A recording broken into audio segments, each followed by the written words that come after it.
To let people know, we're going to be starting with, after we do the comments and communications, we'll just go right into the department budget presentations, beginning with the PAC, followed by the sewer enterprise, and then, as I understand it, we were to discuss other moneyed articles, but that's not prepared yet for this evening, so we'll be dealing with that next week when our chairperson is back, which is fine by me.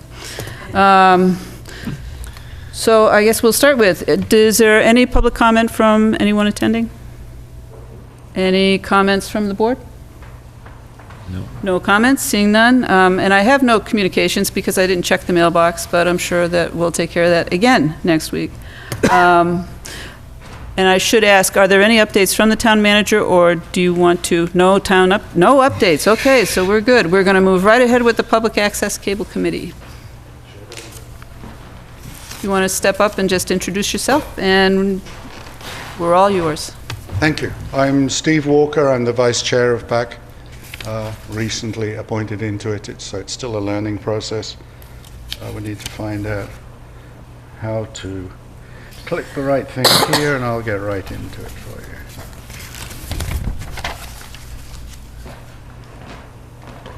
Is that good? And you have hard copies, I believe? Yes. So with the Public Access Cable Committee, we have put a budget together. As you're probably aware, we've only recently been regathered as a committee and able to do this. So this is new to us. Public access, what it is, refers to the dedicated channels on the cable system. These are channels 8 and 9, sometimes called PEG channels, for public, education and government channels. There are 8 and 9 here. So the PAC mission is reaching out to the community to educate and inform residents, mainly of our existence, and it's something that they can use. Provide a comfortable environment that encourages cooperation and collaboration, allowing residents and students a place for a free exchange of ideas. So there are some rules about what you can put on the system, because they're FCC types of rules, and we do have to manage those carefully, but the rest of it can do what you like. Trying to increase programming that reflects local talent and issues, and recruit and train residents, which actually turns out to be not so easy, and students to participate in both programming and broadcasting. So there's a public access control room at the town hall. Amazing. It's just down in the corner there, and with a bit of luck, John is in there doing everything, and I have no idea what he's doing at this point. So live productions of meetings such as this can go right out on the cable system, and also they can schedule programs out of there that run out of the server, like the bulletin board. There's a studio in TC Passio's school, which if you want to use or know more about, you schedule an appointment through Jo, and she'll work out a time to let you in there. If you have children who are in school and want to know about this stuff as well, good time to do that. So local programs and PSA, public service announcements, produced, such as Lunenburg 360, Talking Baseball, Act for Life, Keep Warm and Safe, that's a PSA from the Lunenburg Fire Department. The Sewer Commission, who I believe follow me, has a PSA on fats, oils and grease. Training with Wayne, which is an exercise program, and yoga hopefully will be coming real soon. Also, public access does outside type broadcasts, so they go on site, which is something that's not so easy because you have to take equipment with you to do that. La Tabella with Mario and Phyllis, a number of high school sports, soccer, field hockey, football, basketball, hockey, and also the plays that are done at the school can all be done, but typically they would not be a live production. They would be recorded, edited, and then put out on the system. Public access is overseen by the Public Access Committee. Presently we have 3 people. It's meant to have 5, so all of us are a quorum. Doesn't actually help. Lisa, sitting over there, is actually the chairwoman. I'm the vice chair, and Jeff could not be here. He's the secretary. he got hung up at work with some crisis, which does happen. So daily operations are managed and directed by Joe, who's sitting over there, hoping I won't point to her. Does an incredible job, and I still don't know everything that you do, but we're working on that. So there are 3 part-timers who videotape meetings, assist in studio operations, and videotape sports and school events. There are 2 vacancies on the committee. It's possible we have a volunteer through the talent bank, but right now there are 2 vacancies on the committee. So reaching out from public access via Facebook and YouTube on the town website. There are some PSAs have been created to help people understand how they can use this facility. Some on-air bulletins go on Channel 8 and Channel 9, and we have local newspaper advertisements in the Lunenburg Ledger. So, public access financial year 16, these are some preliminary goals. We're still working on some of this because we're new to the game, but seek producers to increase content, very important. Update and upgrade equipment. We have equipment that's near end of life, needs to be upgraded, and we need a longer term strategy to make sure what we're buying makes sense for the long term as well. Videotape additional town meetings. So we need more people to do this typically, but it would be nice to have more of the meetings actually available. Typically, if they're put up on the YouTube channel, that archives them, so I don't think you can get them back off YouTube once you put them up there. So they sit up there and are available. Providing training, very important. Getting people to find this equipment is not threatening, it's fun. So get hold of the equipment, under control, learn what it does. Some of it is amazingly powerful nowadays for what it'll let you do. And we're starting a conversation about adding a mobile unit for outside broadcasting. So we go to a football game at the moment, typically there would be 1 camera there. If we put together a mobile unit, and I'll talk a little more about this, you can have more cameras, you can actually have live production of the information coming through 4 different sources. This gives you a much more professional approach to the whole thing, is much more valuable. Still needs more people. We need to provide training, and we need to recruit volunteers. Just a heads up on the mobile unit, we're in the process of discussing this now, so we don't necessarily have all the answers. The long-term target would be a self-contained vehicle of some kind, multi-camera, able to both broadcast in real time to access channels as well as record for later editing. This is going to have a number of requirements before it can all come together, but that's what we're starting to look at. We're starting the evaluation now because it's valuable to do it now and be ready. I'll talk about the money in just a moment. And it needs to be a phased approach. We can't go out there and spend $1 million and buy a ready-to-go wonderful system, because amongst other people, I believe the 4 of you would be a little concerned because we don't have that much money. So we would have to come up with a phased approach. So equipment we're getting now needs to be ready to go into a mobile environment as well, if possible. We would need access points throughout the town, as well as the potential wireless capability. Right now, we're not looking at satellite. You'll be very pleased to know that. It requires a lot of administration and a lot of money. You have to book time, major expense to even get the equipment to do that. The options are have Comcast give us drop points around the town, places that matter, so we can plug into them. And you can also, apparently, it's new to me, get equipment that runs on 4G cellular network. So you can actually use that for a feed as well if there is no drop point. So public access funding, this is the money bit. It operates without direct taxpayer funds. So the money comes from the cable operator. If we had more than one, it would come from both of them. Which is Comcast, and the contract provides quarterly payments to fund programming, salaries, and equipment purchases. So it's basically dedicated to the function of public access, can't be used for anything else.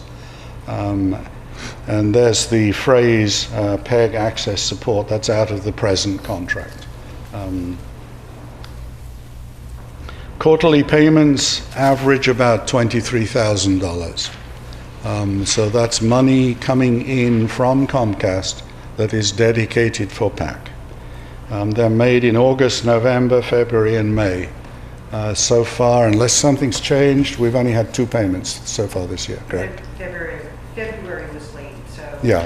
I don't know if it's in yet. It's may not, well, I've accounted for it in the numbers anyway, so we're probably good. So for financial year 14, we had $90,000 in income and $60,000 in expenses. If you keep doing that, you'll start accumulating money in an account which can only be used for this. To date, financial year 15, there's $46,000 in income, about half of what we would expect for the whole financial year, and $48,000 in expenses. And we have an account balance of $276,000, which is sitting there not usable unless we stand up and decide to do something creative. Is that readable or is that too small? You have hard copies in front of you. Do you want this line by line or are you good with it? Your call. Whatever's good for us, what's good for you. Well, there are a variety of line items in there. We try and keep the same ones, such as payroll. Services are provided. Typically, they're the contract type staff that we're using. Equipment maintenance supplies, lease for the room at TC Pasio's. We pay $6,000 a year for that. There are consulting services. When you get new equipment, typically you want an expert who will train people in how to use it properly. Advertising, we feel we need to push that number up because we've got to get the word out. We need more people. We got stuff you can use. It is fun. Come along and join us. Office supplies, which is a total of $147,500. Then for new equipment, there's new equipment for the studio. Some of the cameras need upgrading. And the remote location is actually this location here. It's just the name that's used for it. And then for the mobile unit, at this point, we've put in $150,000. There are 2 reasons really to do this. One is, if we start moving forward with this successfully, we'd probably have to come back to you guys and say, we need to use more money than we told you about. And secondly, it designates the money towards that, so we don't have $300,000 sitting in what would look to an outsider as a slush fund, which it really is not. So that total, this is for financial 16, is $364,000. A very different number from the number that's been used in the past, but we feel we need to move forward. So I summarized the balances as best I could. We've been having ongoing discussions. There may be a $1,000 error one way or another as we're trying to get this to settle down. But the starting balance for financial year 15 of $266,000 would leave us with an ending balance, that's the end of June, of about $301,000. Taking that as the starting point for 2016, then you will see $92,000 for income, which is an estimate. It varies depending on what Comcast, how many subscribers they have. And the expenses, that's where the big number comes in. Nearly half of that is towards the mobile unit. And that would leave us an ending balance of just under $30,000. We have to make sure 2 things. The ending balance is not negative, that's a bad thing. And secondly, there's enough in there that if we have an equipment catastrophe, we have enough to deal with it. So at this point, if you have any questions, feel free. Okay. Well, I'll start with your starting balance in FY15 coming down to your ending balance assumes the additional income that you're listing or that you're anticipating for the remainder of this year? Right. There are 2 payments of $23,000 each, approximately. So is there a reason why then you have $43,000 as your income, your anticipated income, or am I missing something on your? approximately 23,000 twice. Did I? Yeah, twice, so this is the first half of the year, that's the second half of the year. 23 is 46. That's right. So, Right. Okay, so I guess my question is, why is it 43.6 and not 46? most likely a minor typo, Okay. for which I apologize. No, but no, that's fine, I just want to make sure I'm understanding what 23 you're is saying. a somewhat variable number that we Okay, don't have a lot of faith in because things change. they do. Indeed. And then you're anticipating that your income and expenses will run the same way this year as they did last year in terms of running with a $30,000 gain. To a great extent, we have made some minor changes amongst them. We pushed the advertising up a little bit, for instance, and some others went down, so yes, about the same. And then when you talk about the cost of the mobile unit, is it $150,000 for is that going to pay for the entire mobile unit, or is it something that you're going to have to spread payments out for? We're most likely going to have to evolve it. It'll be a growth strategy for it. So we would, if we're creative, and this is new, we're starting this now. If we can come up with something that is usable right now, may not have all the features we would like, then as more money comes in and as more work is done, then we would continue to add equipment to such a unit. But I honestly can't tell you yet. This is new to us. We're just exploring right. this because it makes sense to us. Yeah, no, I just want to make sure I understand, and I yeah. was just wondering ballpark what the cost of a mobile unit would, There are huge ranges. Okay. I looked at one the other day where the truck itself was $100,000. Now that's a truck with no equipment in. okay. Very nice truck. Very impressed with it. The odd problem with that is in their few years of life, they've only put 2,500 miles on it because it stays in the town. We may not want to go with a vehicle. We may want to look at a trailer. Other options available. So we really want to leave it as flexible as we can for now and try and make sense of the financial approach at the same time. Good, thank you. Does anybody else have any questions? I do just, Steve, first of all, thank you very much. Welcome. $92,000 is roughly the total payment from Comcast. Correct. That is your revenue stream. That is our only revenue stream at this point, correct? And if I look at the page that is public access funding, it's actually on there, on the screen. If you go down to the $147,500 line, that's the operating expenses, correct? Right. Which are recurring. Yes. So they would be, Actually, no, some of them are not recurring. Some of them are variables, okay? but what you're saying is we don't have enough money to maintain that expense in years to come, and you're right. Well, that's actually, you do have accumulated funds from Right. Comcast over prior years. Mm-hmm. So you've got the money now, which is, I guess what I'm saying is that if you look at this as recurring, you're $50,000 higher than your revenue stream. Mm-hmm. So I just want to get a fix on that. Yeah. And the other thing is I gather that the Comcast revenue stream has declined a little bit in the last several years. It's about the same? Not the last couple, Several. several, perhaps. Yeah. Okay. And Thanks. that sadly is unpredictable. Yeah. Because as more people move onto other devices for getting the equivalent of cable services, some people will not want to watch cable. So, Certainly. it's unpredictable. Okay. Thanks. Just want to make Oh, sure no, I understand. I this appreciate correct. it. Thank you. Thanks, Steve. Are there any questions from the floor? I had one question. I'm sorry. I just thought of it. One thing that we have philosophically scared you, huh? Good evening. How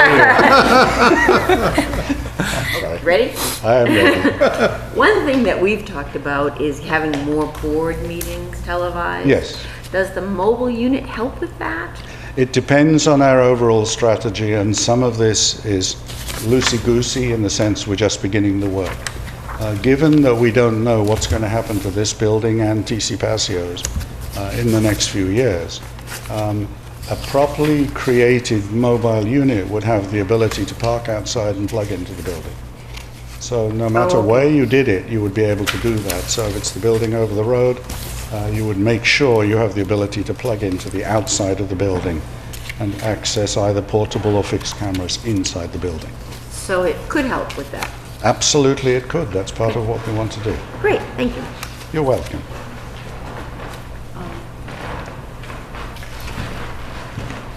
Excuse me. Can I ask a question? Of Make a course. statement? Okay. Hi, Joe McLaughlin. In the budget, we have $20,000 for a remote site. That does not speak to a mobile unit. What it means is having more coverage of more meetings, say, setting up a remote site at the Ritter, or maybe even in the new high school for school committee meetings. And it's all dependent on, you know, if we have the staff to staff it. But we'd like to start taping more meetings, and that's what the $20,000 is for, when I say remote site. It's other than town hall. Okay, Okay. thank you. Jay? Yeah, I had one question. I think I kind of answered it myself, but the income from Comcast is based on the customer base in Lunenburg? Yes, and it's on, it's 2.5% of their gross income. Okay. And I so don't that's why know it changes. if anybody audits that. I don't know how that's managed. Becomes an interesting question. So.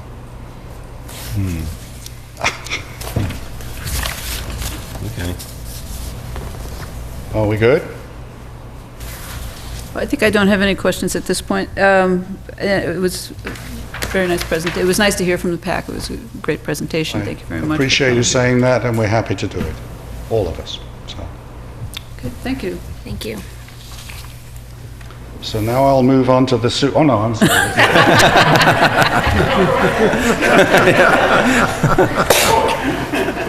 Now it looks like we're ready to move on to the Sewer Commission. Good evening, Carl Luck, 50 Sunset Drive and Sewer Commissioner. Pleased to be here tonight. I'm always happy to be at a meeting where Teresa is at. It makes me feel more comfortable. So we'll move right into it. One of the things that certainly want to give credit to the rest of the Sewer Commission. Dave McDonald, who's our vice chair, Mike Nault, the clerk, Butch Bellata, and Troy Daniels, who are both members. Also, I missed the top two, who are probably the most important, which is Barb, who is here, our business manager, and Jack Rodequins, who manages the DPW and supports us daily. We also have three companies that play large roles. We're good. We didn't break anything. Good. Thank you. We also have three outside companies that play large roles in the system. Main one is Small Water Systems, who manages the operations of the system and maintains it for us under contract. Weston & Sampson, who was our primary engineering company and does all our peer reviews. And Wright Pierce, who coincidentally did the original work on the CWMP, which is our Bible, so to speak, but is now the engineering firm on the betterment that we'll talk about more that we passed at town meeting last year. I'd spend a little bit of time on the mission. I'm hoping there's some people out there that are thinking about filing papers to take one of our two openings that no one has stepped up for yet, and we really could use some help. So, for your sake, here's kind of what our mission is and what's important to us. Clearly, it's to provide the service to the area. That's again defined in the CWMP as to where is needs and where needs are not. We are in charge of updating that document and getting it approved at town meeting. It's a document that was approved by the town. It's sort of, what gives us the mission that the town wants regarding sewer. So we're very protective of that. And if we change it, which we are talking about an update, we'll talk about in this presentation, we would take that back to town meeting to make sure that everybody is still in line with the direction we're going, or we're proposing to go. We assist residents in expanding the sewer system, and the key here is that we assist them. There's a lot of area that's not sewered that is in what's defined as needs areas. We're not pushing sewer on anyone. But when residents do come to us, which they have, last year Pratt, Lakeview area, and this year Pleasant Street, and then some private extensions, we do everything in our power to help them make that happen, and have been 100% successful so far in that endeavor. It's clearly we're responsible for the policies, procedures, setting them up, and making sure we adhere to them. Generally oversee the operations, try to make sure that's reliable. That's the most important thing with the sewer, is you want it available when it's needed, and also cost effective. So those are really our two missions regarding our customers and the town, quite frankly, and to make sure that we stay within our operating budget so that it is a self-funding endeavor and doesn't end up putting any burden on the taxpayers who aren't part of the system. And then finally, all of our wastewater goes to Leominster or Fitchburg. We're responsible for making sure that we have good agreements with them that provide the capability and capacity that we need at a reasonable price.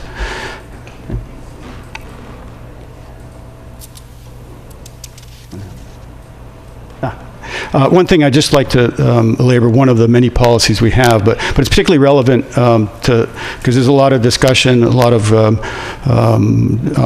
development in town, and what's the sewer Commission's role regarding development. So we have a very specific policy, again, that we adhere to until the town gives us different direction. But this is the direction that we took from town meetings and the CWMPs, and want to make sure that the town understands this. Agrees or disagrees, doesn't matter. Let us know in a town meeting. You can do that. But regarding policies, it is a guiding principle, and this is right out of our regulations. That is a guiding principle of the Sewer Commission to determine the most effective method of providing service to existing and new developments. And the key is where alternate on-site solutions are not able to meet the local and state health and environmental requirements. So it really is driven by where on-site solutions are not available, and that's one of our criteria, and a key criteria if we ever consider extending the sewer service area. That's the main criteria, is on-site sewer available, and primarily it's not the intent or goal of the Commission to control or enable development. Our decisions should not be based on development one way or the other. That's the town's decisions in other boards of controlling development. It's not our mission to control it or, quite frankly, to enable it. So we try to stay very neutral regarding development. Okay. Some accomplishments for over the last year, and I'm happy to say we can't get them all on here. We take all night doing that. So the Commission is very active, good roll your sleeves up team, and we have a lot of accomplishments to be happy about. One was we have implemented a capacity fee into our regulations and requirements. And this kind of came as a result of our recent IMA development with Fitchburg, where we ran out of capacity with Fitchburg, couldn't support the users that we already had that were able to connect, so we had to do something. And in that process, we were required, and really didn't have much choice, to essentially pay to help them extend their capacity. So realizing this, and we already had seen this coming, and it was already a connection to it in our regulations that enabled us to essentially somehow recover funds that were going to be needed to secure capacity. The capacity wasn't going to come free. So we've set this up. It's a fee that's applied when people connect. So new users coming on, it wouldn't apply to existing people who are existing users clearly, or people who are on who have already been bettered. It's really extensions, new users to the system who are putting new capacity. And the goal here is just to accumulate some funds so that when we run out of capacity again and have to go buy some more capacity, we will have funds to do that, so it won't hit the tax, it won't hit the rate. You know, our goal is to not increase rate. I mean, that's our first goal anyway. The other big accomplishment was the Pratt Lakeview extension. That was approved at last town meeting. We just went out to bid. It was just in the papers, and all goes well. We should start construction on that in July. So we're pretty much on track with that. No surprises to date. And we have updated the cost estimate, and we look to be, you know, pretty much where we thought we should be. So that's looking very positive. We have Pleasant View Avenue extension. This was discussed many years relative to the Whalum development.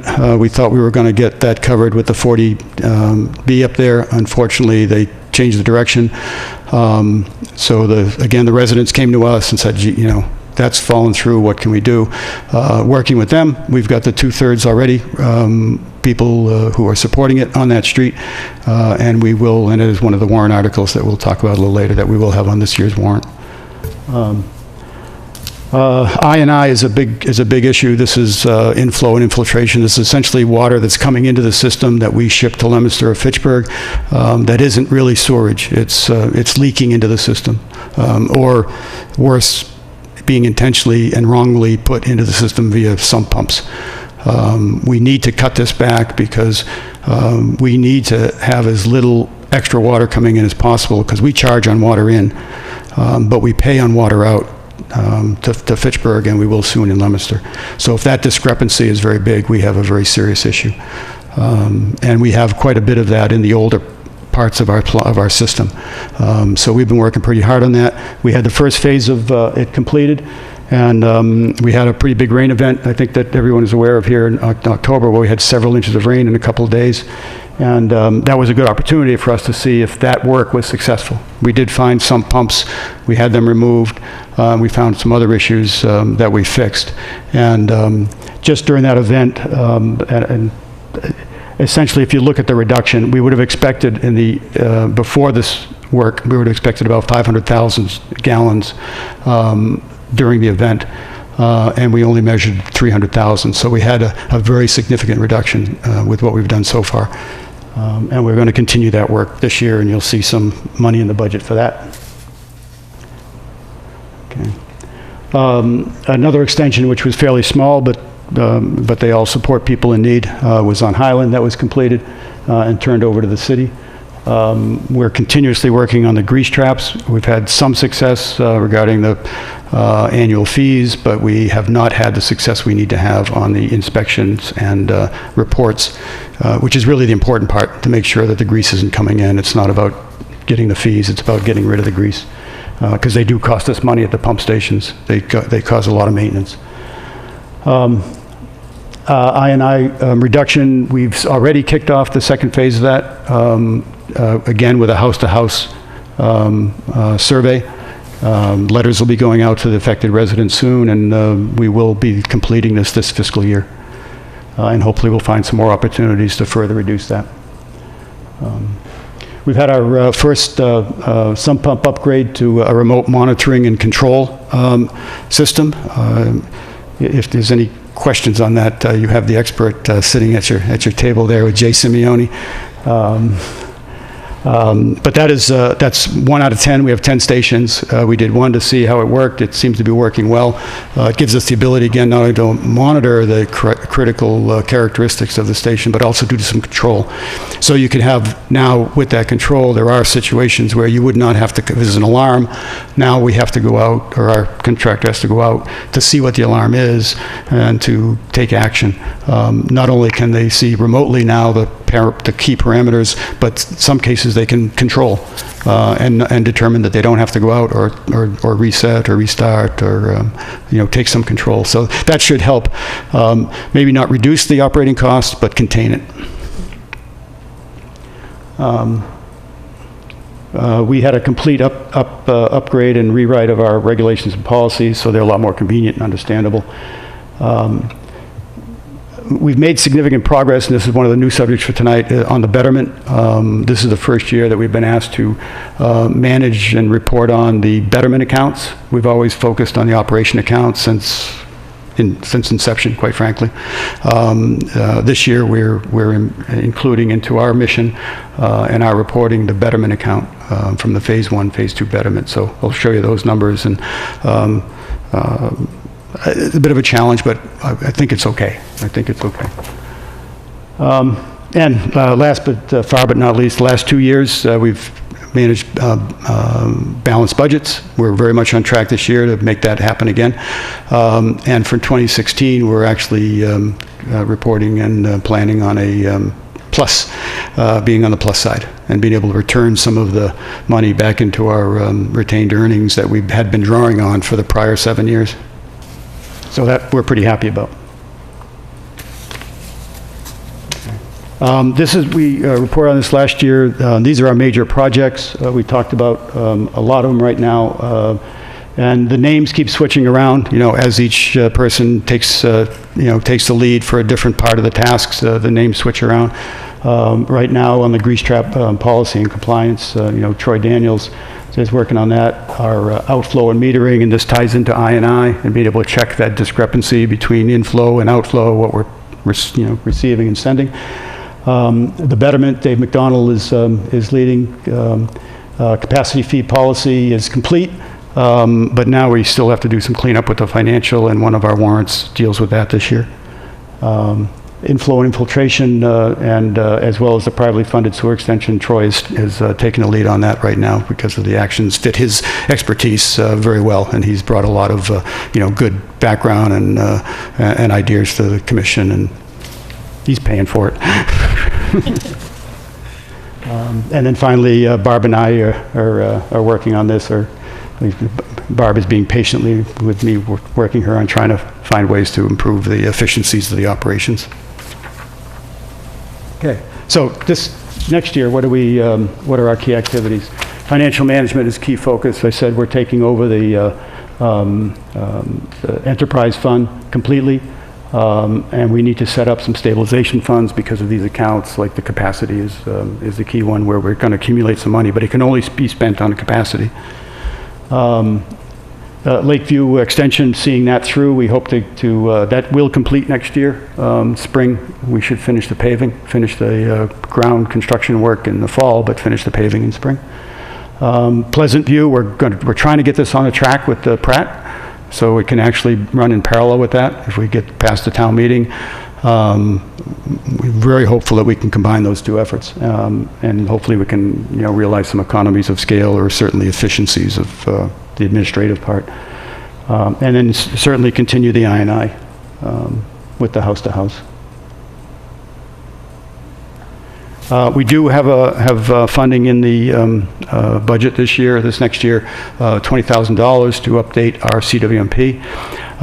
This would be a very focused update and would basically incorporate some assumptions we had to make during the Fitchburg IMA. During the Fitchburg IMA, in order to keep the cost of that capacity down, we decided we would move some flow from Fitchburg to Leominster in future developments, nothing current, but in future developments. So a couple small things like that, and we want to get the CWMP to completely reflect that, so it can continue to be a document that's complete and can be the guiding tool for the commission. Continuously want to review and update the policies. It's clear the grease trap private extension policy needs to be done, so that's key to our goals next year. Continue the technology update of the pump stations. We've done one. We're about to release the next two, and that'll leave 7 more. We would like to get all of those released this year, so that we can get them done. They're funded from funding that is available from the original development, because this is really something that probably should have been done when we put the pump stations in place, but for whatever reason was not. So this is essentially an upgrade to those pump stations that were part of the Phase 1, Phase 2. So those funds are sitting out there and should be sufficient to cover these upgrades. So there's nothing in the budgets for these. And then again, continued work on improving the effectivity of the office and try to get Barb some more time so she has time to think instead of just react to all of our requests. Trying to outsource some more things, perhaps the billing, perhaps grease trap monitoring, regulation, but it's fairly early in this thought here, but we need to do something on those because they're taking too much time. Okay. Just to give you a feel for where we are with our customers, we have not changed the rates. This is the rates that we pay Fitchburg and Leominster per 100 cubic feet, and the rate to the Lunenburg residents. Okay. Fortunately, about 80% of our users go to Leominster, so there's a weighted average there. But we don't envision, we haven't increased the rates in the last 2 years. We don't envision next year. And again, it's a goal, if not personal, the Commission's goal to not increase rates, to find ways to improve our operations, bring on more customers, and stay where we are. And with these rates, to return some more money back into retained earnings. Because we will run into situations in the future where this system is getting older, pumps are getting older. We're going to need to spend some capital at some point, so we can't just live for today.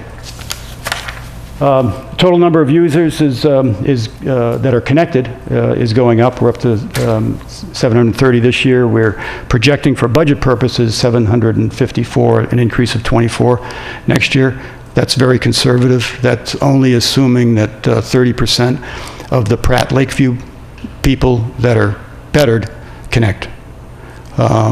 No other new connections, and for sure there'll be other ones outside of that. So that's a pretty conservative estimate, but it has a pretty big impact, again, especially because of the fees and things associated with connections. So you'll see that that's enough to keep us in the red, in the black.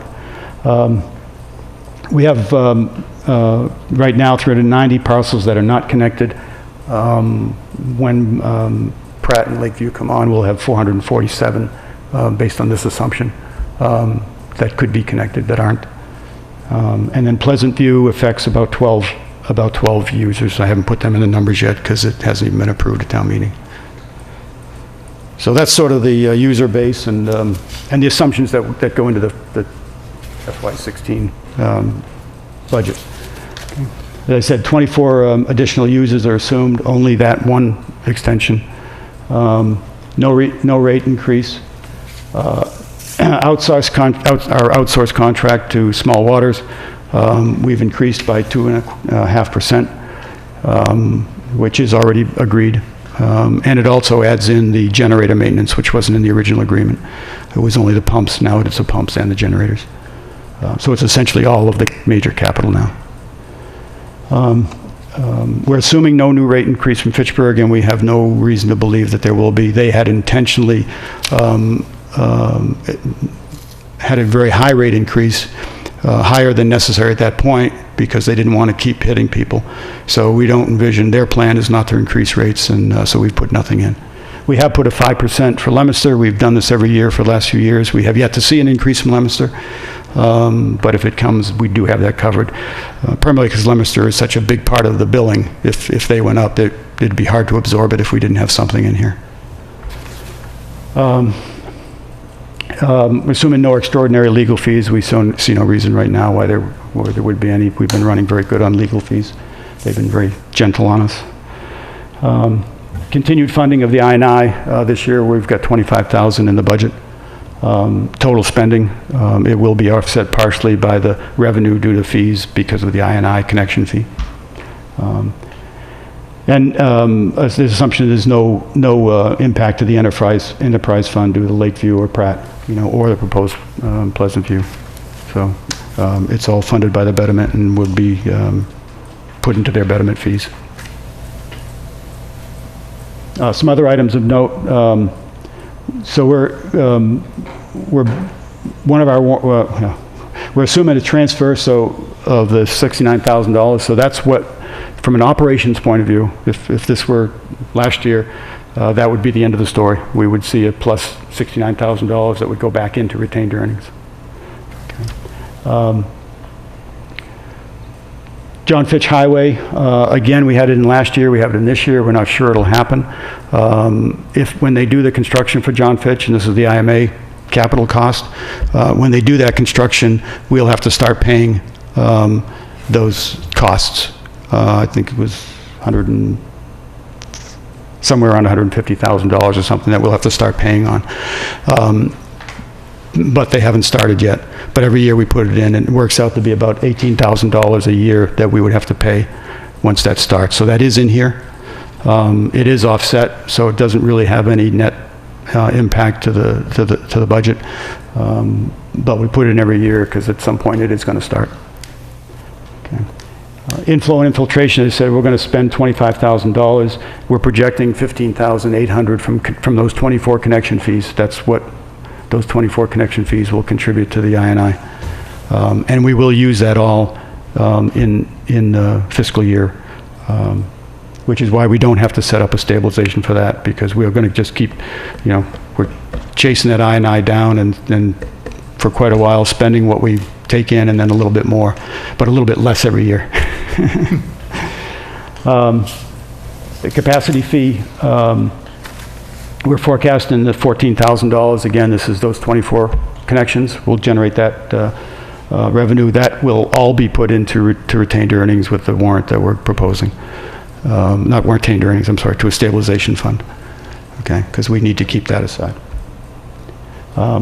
Right now, at the end of this year, we have $617, but it's enough to start. So that's what we will be initially starting that stabilization fund with. And then at the end of 16, we would envision that 14,000 plus whatever else might happen to be collected if there's additional connections. And just for your information, the retained earnings as of 6/14 was $681,000.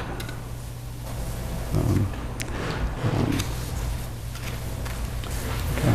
On the budget side, you have all of the details there, and we go to whatever detail you like. There isn't a lot more detail on revenues. This is pretty much it. You'll see where the user charges, we're looking at a 7% increase. Again, there's no fee increase. That's totally due to new user projections. And you can see that's going up nicely every year as our user count goes up.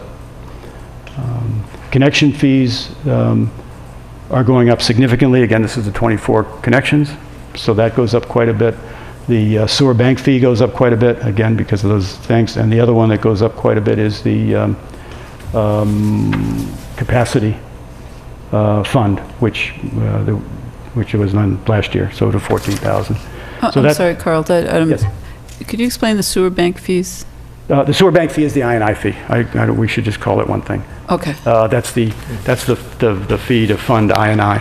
And that was, the state actually put on Leominster the requirement to set up an I&I sewer bank fee, and that they called it a sewer bank. That's where it comes from, but to us it's the I&I, to remove I&I. So the state forced them, because of our IMA with them, it flowed down to us, so we had to set up this bank.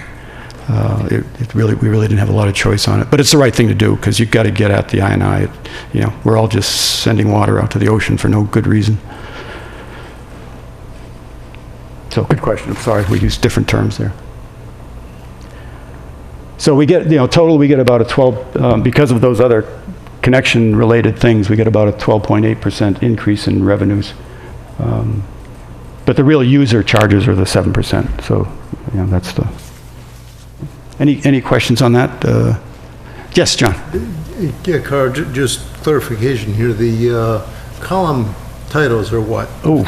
The first column is... Good question. I hate that. People put up graphs and they don't label them at all.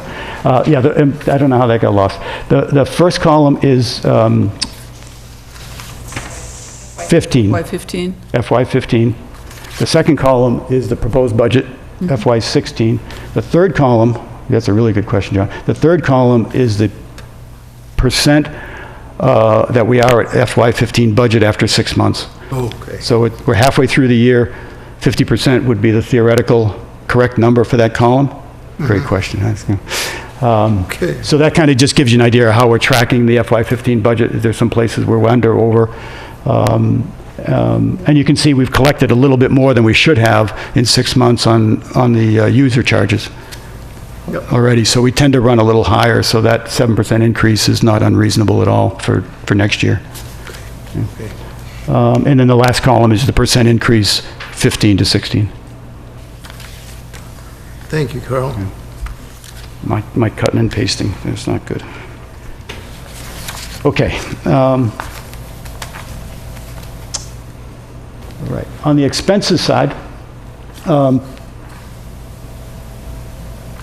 did I get the headings right? Let's see, 15, 16. Yes, okay. I should have gone to this one. This would have been easier to explain the headings. That was a good test. Anyway, this is the expense side. Payroll is dropping, not for any other reason other than at the town manager's request. We've moved the DPW. We had money in here where we pay something for Jack and something for one of Jack's people to support the sewer department. We've now moved that over into miscellaneous expenses, so it's further down on the sheet, and it actually comes in the total miscellaneous expenses. Okay. So part of the increase in the total miscellaneous is actually these used to be salary items coming down. So now the salary is just a salary that the sewer commission has internally, whereas the DPW are transfers out. That's just funding. I forget the percentage for Jack. It was 2% or some. They're pretty small numbers. Yep. As you can see, moving that out, didn't have a big impact on salary. So it's more for accounting purposes that it was moved. Yes, no? Well, no, I'm mostly just looking at your total miscellaneous expenses are really, really, like, high. Yeah. So and I wasn't sure why they were split out. You're exactly right. We need to change, to have miscellaneous be the bulk of the cost is... And I'm assuming in there are the fees that you pay to Lunenburg. That's what we pay. Leominster and Fitchburg are in there. And then you also have the salary thing, too. Okay. Yeah. Right. But it's driven by what we pay to Leominster and Fitchburg. Yeah. So we next year, we will... Split those out? We will call this different, or we'll split them out a little better, because it is good to track Leominster, Fitchburg. Good. And the numbers between Leominster and Fitchburg moved a little bit, because we're trying to get more accuracy. We were doing very good at predicting the total cost, but getting them in the right places, how much is Leominster and how much is Fitchburg. So in reality, I think Fitchburg went down. Right. Fitchburg went down. We had too much of the cost on the Fitchburg side, and not enough on the Leominster side. So the user cost, what we're spending, is probably down from last year, because we had been overestimating Fitchburg.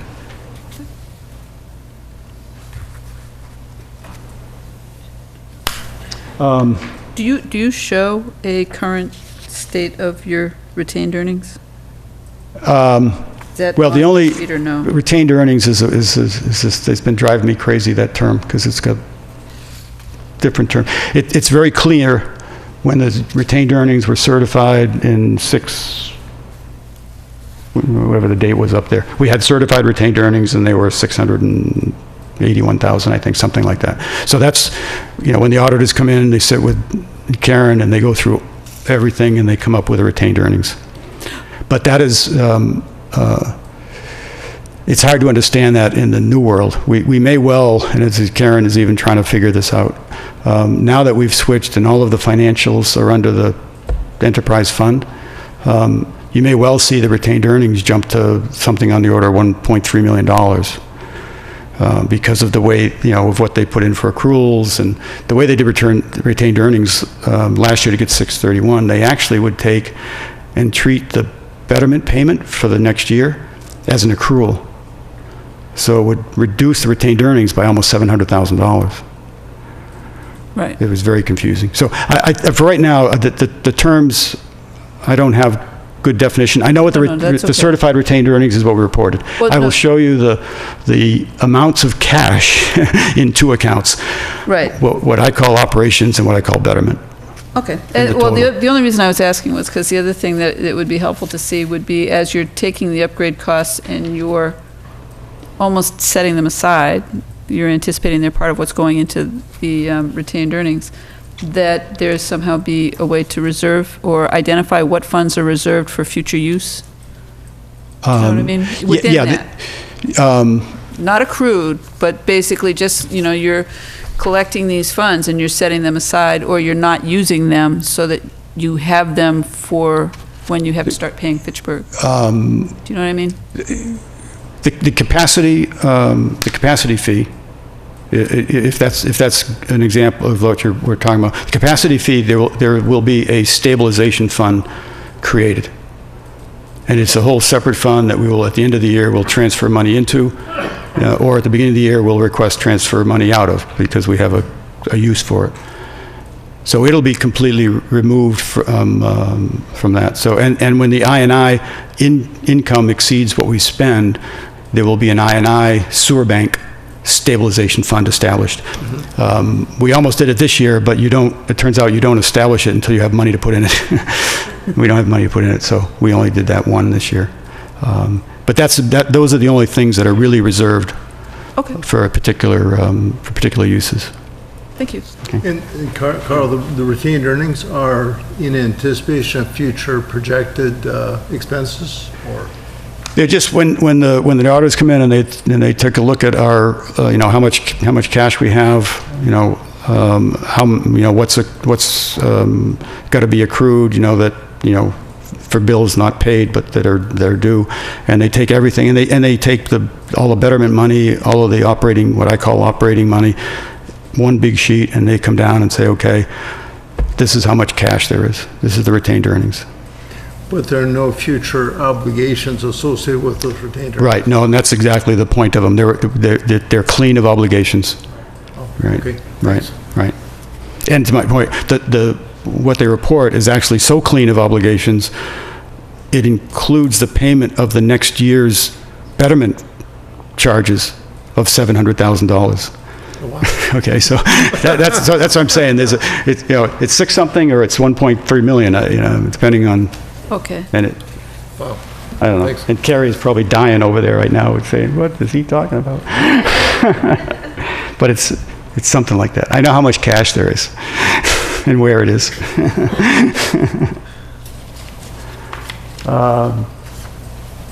Any other questions on this sheet?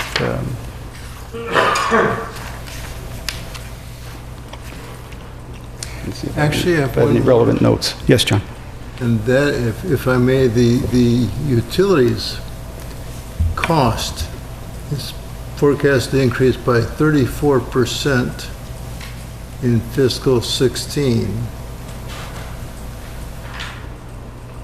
I had thought that the utilities, that the price for utilities for the town at least, were going down, or staying the same or going down next year. This is not so with you folks. Yeah, Barb, you have the sheet. We show it.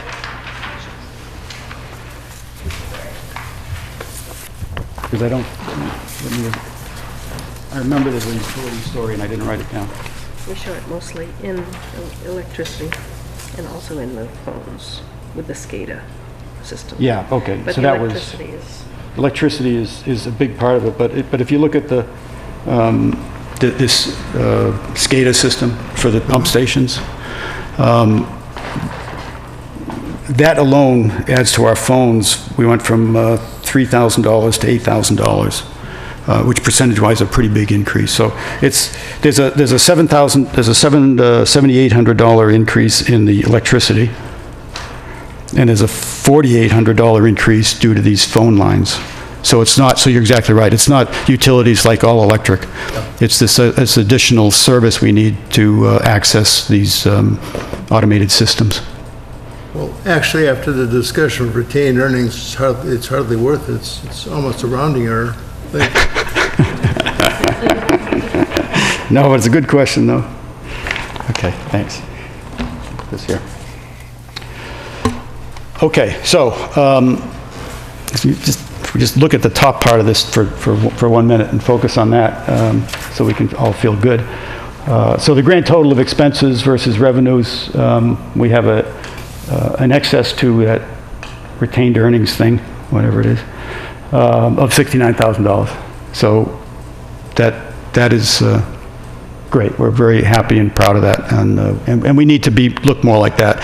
You know, it isn't that we're making money. We're not here to make money, but like anything else, if you don't put some away for the future and big costs, you're gonna have big surprises for people. So avoiding surprises is a big part of our goal.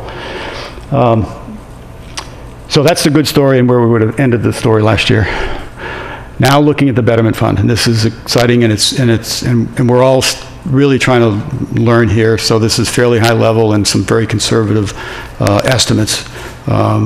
Because when Barb and I, we were doing this with Karen, and we took the very first glance at this year, which this is, we saw real quickly that the Betterment projected revenue, so what we get from all the people that are paying their betterments, is significantly less than what our betterment payments are. So this got our attention real quick, and we said, that can't go on for long. And quite frankly, that's when the Sewer Commission went back and revisited the budget to see if we couldn't, make it a little bit more positive, because we saw this $147,000 problem this year, and no reason to believe that it didn't happen the next year and the next year and the next year. And thinking that there was only 681,000 retained earnings in the world, that only would go on for a couple of years before something bad happened. But if I just look at 16, we know very clearly that the betterment income and the betterment debt is going to be negative by 147,000. So overall, what we're now taking responsibility for, we're going to run $77,000 to the negative. Okay. So just digging into that a little bit more. So what we did is say, well, what's the future look like? And this is a plot of the debt service, which is unfortunately the top line, and the debt revenue, which is the bottom blue line. And you can see that this gap continues out through early 2020s, and then the debt service starts to fall off pretty quickly, and the revenue keeps coming in. So that's good. All right. So if we look at that and say, okay, now this doesn't address where the money for that gap comes from. So this, I think, John, starts to get at least get the picture a little clearer what's going on financially. On this chart, the tallest bar, the brown bar, is the enterprise fund total. So that's all the cash in the world as far as we're concerned. And it's like $1.3 million. Okay. That exists in two separate accounts. One that is clearly called the betterment account, which is the one you can hardly see, kind of grayish one. And then the other one, which I call operations, because I don't know what to call else, but that's what we've been working off of for operations. So the betterment account in gray, and the other $600-ish thousand in green is all the cash we have. So what happens is that gap is filled by the gray account. So every year that 147,000 for this year will literally come out of that gray account.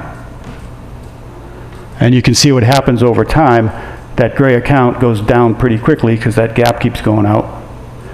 And by the time we hit 2019, there's no money left in the gray account. And for the purposes of this demonstration, and this is where we need to work out, and I'm not the financial expert, and we all need to work out how this works with accounts and so forth, and money transfers and so forth. But from a true cash point of view, what happens, what I'm assuming here, is that we start pulling money out of the green account. And the good news is that that green account doesn't go below zero. So there is enough cash in the world to get through that dip without the town having to kick in any money or rates go up or anything because of this issue. Okay? And this is very conservative. In this estimate, I've assumed that after this year, you see the little bump in 16 in the green, that's our $69,000. But after this year, we operate break even.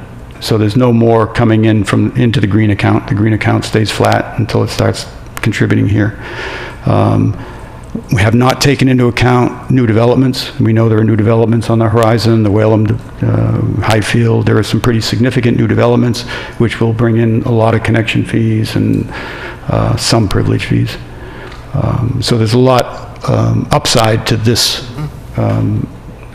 model. But I just want to make sure that, very conservative, we didn't have a gap that said we better, find 100,000 every year or else we're going to be in trouble.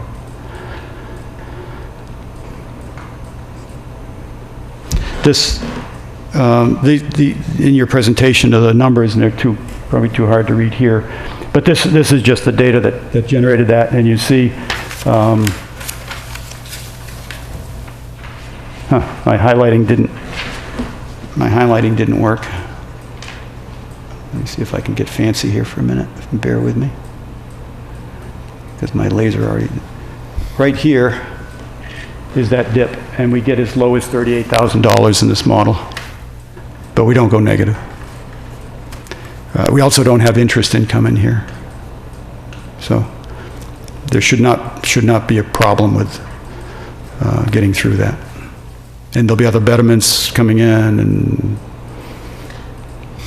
we're going to be okay. But we got to keep an eye on this, and the commitment to making is that what. And that's when I said the financial model and what we need to do this year is put in all the new developments, put in everything we know into the model. So we have a very good model here that goes out, quite frankly, till 2047, which is when all of the current debt service runs out.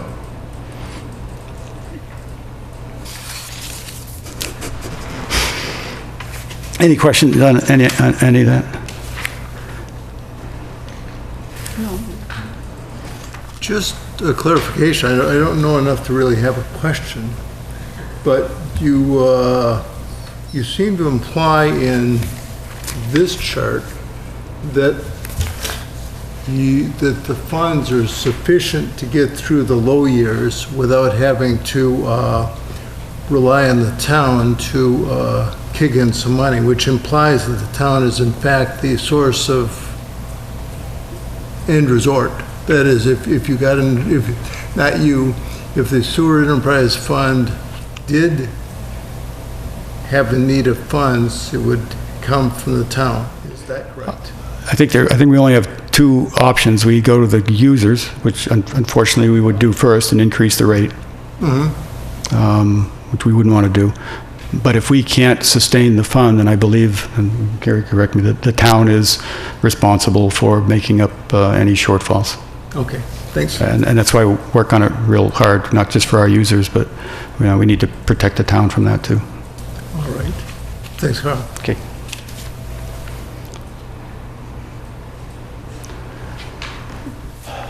Okay, so very close to the end now. Appreciate your patience.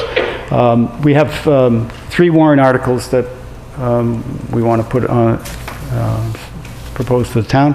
The first one is the normal one of the operating funds, the transfer of the operating funds, which was the essentially cover our operating expenses, which was the $848,349. So that'll be one warrant. It's the normal one every year. The second one is a borrowing for a proposed betterment at Pleasant View, and that's $300,000, not to exceed.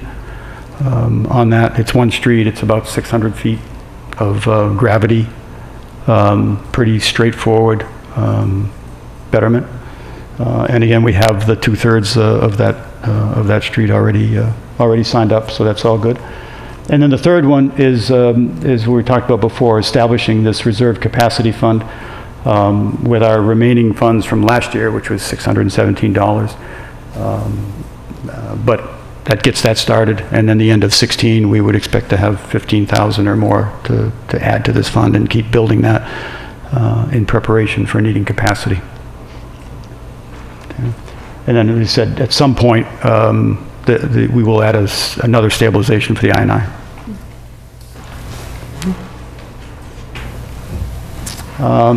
And just before I close, I want to thank a lot of people make this happen. I get to stand up here and tell it all, but the story is really the people behind the scenes here. A lot of good volunteer time. It's a lot of fun. Get your papers in for the openings. Barb, works her little fingers off trying to do all the crazy things we come up with, and does a super job. Jack is always there when we need him, and has a lot of experience in this area, and he's invaluable. All the people that help with these betterments, the citizens that come forward and just get out there and knock on their neighbors' doors and really make this happen, serve the community in general. This year, unfortunately, I always have to thank Dave and Butch, but I have to thank them this year. They're leaving the commission. That's why we have the 2 openings. They will be missed. They're contributed a lot of not just time, but good hard work. But also I want to especially thank Dave, as I'm sure do the people on Pleasant View, because he has always been very active in getting out there and knocking on doors and helping push these betterments across the finish line. He will be greatly missed. And then finally, we're looking for two people that want to have some fun and make a difference.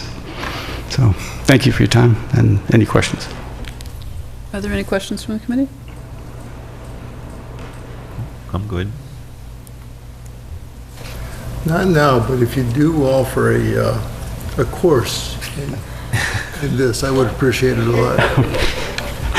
As soon as I learn something worthy of your of your time, I will look you up. But we can invite you to our meetings with Karen if you like. And Other questions? No questions from the floor? All right, well, thank you, Carl. thank you very much. Thank you. Have a good night. And speaking of, people looking to have fun, we have a vacant seat on the Finance Committee that we'd be happy to fill. I also do want to point out, that I didn't note this at the top of the meeting, that these meetings and these hearings have been broadcast on Lunenburg Public Access, and they're available on YouTube for review, and they'll also be running on the Channel 8,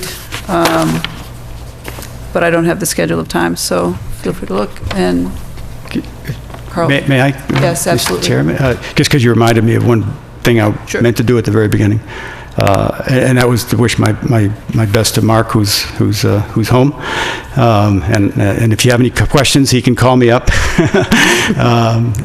But Mark is homesick, and we miss him greatly, and but I'm glad he's able to participate remotely here. So Yeah. that's it. We are too. We know that we will hear from him, I'm sure. Okay, and then with that, we'll move on to, all right, we will not be hearing from the town manager for anything, I don't think, tonight, so we'll move on to the review of minutes. John, you have them all set? I do. And everybody saw the changes? Just to clarify the changes, Terry had a very good suggestion to, instead of characterize when we don't have anything to report, I had been putting nothing to report, but that implied that there was indeed nothing to report. I've changed that to no report, which doesn't imply there's nothing, it just means we didn't get a report. So, as long as you can live with that, they're done. Okay, so I'll take a motion. Motion to approve the minutes of last week? March 12th? March 12th, 2015. 2015. Second. And all in favor? Aye. Aye. An aye. Okay, that passes. Do we have any department updates from anyone? I do not. Nothing from Karen, Jay? Just Green Communities met last night. Just reviewed some of the completed projects. They're looking at investigating interior lighting at the Eagle House, also interior lighting at the library. They're getting proposed projects, future proposed projects that they're going to submit to DOER. And I believe they're going to be starting on the conversion for the outside library lights shortly. And they're going to have a meeting with the library trustees, workshop with the library trustees to discuss the interior lighting options, controls. And that's about it. Thank you. John? Nope, nothing. I did check in with the police and fire chiefs, mostly just to check in, and they didn't have anything new to report other than what we've already heard from the town manager in terms of their maintenance budgets, particular to vehicle repair and also the use of gas, and that they're desperately waiting for spring. And that was about it. And are there any other comments from the committee? Just that we have a vacancy. We do have a vacancy. Karen, nothing? Nothing. Okay, we're good. All right, next week we will be reviewing everything to prepare for doing the public hearing, just to do all of what our recommendations are going to be around the budget itself. Hopefully we'll hear from the town manager on the moneyed articles, what she does have at that point, given that the warrant articles aren't due in until the 23rd. Is that correct? So we'll see what we have at that point. We'll have Mark back, and that will be nice. And with that, I think we can go ahead and I'll accept a motion to adjourn. Motion to adjourn. Second? All in favor? Aye. Aye. Okay, we'll call that at 8:20. Thank you.